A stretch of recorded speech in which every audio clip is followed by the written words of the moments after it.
My name is Marissa Frankenfield. I am the founder and owner of Cast and Crew, a restaurant attached to the old log.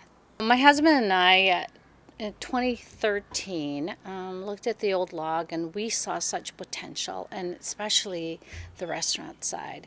I've always wanted to open a restaurant, even though I didn't have any experience in restaurants. Greg and I love food. I especially love food. So I was very interested in doing a new concept at the old log. I wanted to create something really fresh, something new, more current. So we started interviewing architects and thought about designs and how we could use a lot of the same wood and the same atmosphere, warm, intimate, something very welcoming for people that go to the theater to come and eat before the show. We wanted to use a backdrop of the environment and the property.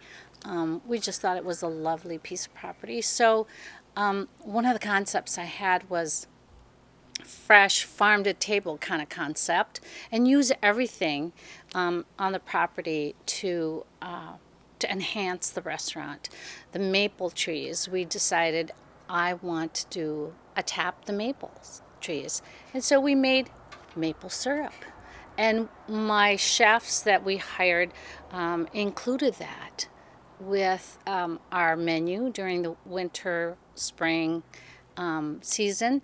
And then one of the community members invited me over, and we talked about putting beehives on the property. We have community members helping us enhance the restaurant a little bit. And of course, I love gardening. So I went out there and dug about half an acre of lot on the property and started planting vegetables, fresh vegetables. The chefs had a great time creating menus from the garden, and even the bartenders participated. They got our mints and all of the herbs from the herb garden to put in our drinks, like the rosemary and the mint, and all those really fun ingredients for our bar. It kind of came together because I wanted to use the property and they use everything on the property to enhance the restaurant. So that's how we keep it fresh. I have so many challenges because I didn't have a restaurant background. I was very naive. Being nice in a restaurant business doesn't work. I'm still too nice to be in the restaurant business, to be honest. A lot of my staff and look at me and go, you're too nice. You're just too nice. But that's the reason why they stay. And a lot of my chefs that have left, I've only, all of them have still stayed friends with me, except for the ones I've fired because of their misogynist behavior or being, offensive, because they fired all of the minority staff. When I was gone, they would go and clean out. So I had to deal with that. And then, being a minority woman, that was another issue. My background is I was born and raised in the Philippines. And my parents wanted a better life. They were recruited by companies from the United States during the late 60s because there was a shortage of engineers, nurses, doctors, professionals in the United States. So a lot of companies went to the Philippines. Another firm in Minnesota, Ellerby Beckett, fell in love with my dad, so recruited him to Minnesota, and that's how we ended up in Minnesota. Met my husband at the University of Minnesota. We were both orientation leaders, so we met that way, and been married for 36 years, 4 kids. One we adopted from the Philippines, my daughter, but we have 3 boys. And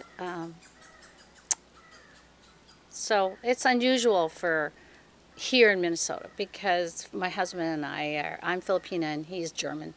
So there's a lot of steering sometimes. I feel very comfortable in California and New York, where there's a lot of mixed marriages. Here in Minnesota, not so much, especially at the restaurant.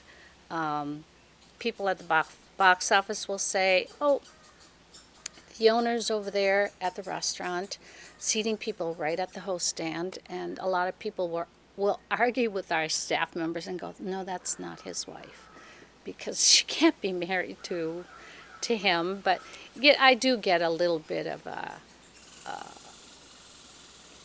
little bit of controversy sometimes where people will, question whether, I'm really the owner. My daughter and I look much alike because she is adopted from the Philippines. But my boys, very light-skinned kids, so they don't get as much harassment, I guess is the right word, or questioning, where my daughter and I do get questioned a lot.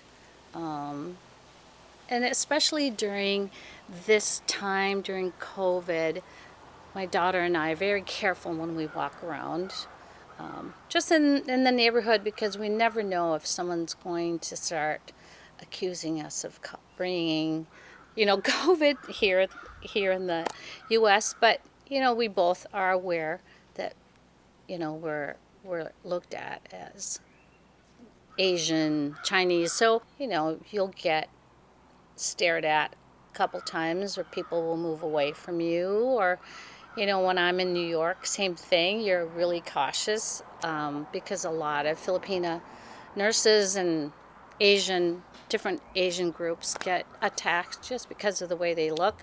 If I could give advice to someone, or especially a parent or a mother or a father who has experience being targeted because of what's happening in the environment or what's happening in our society today, the only advice I would really say is to just let your kids know that you can take care of yourself, and that you trust that your society will stand up for you if anything horrible happens, but also be aware of your environment, and just know that even if something bad happens, there are still great people around, and just really to trust your community especially.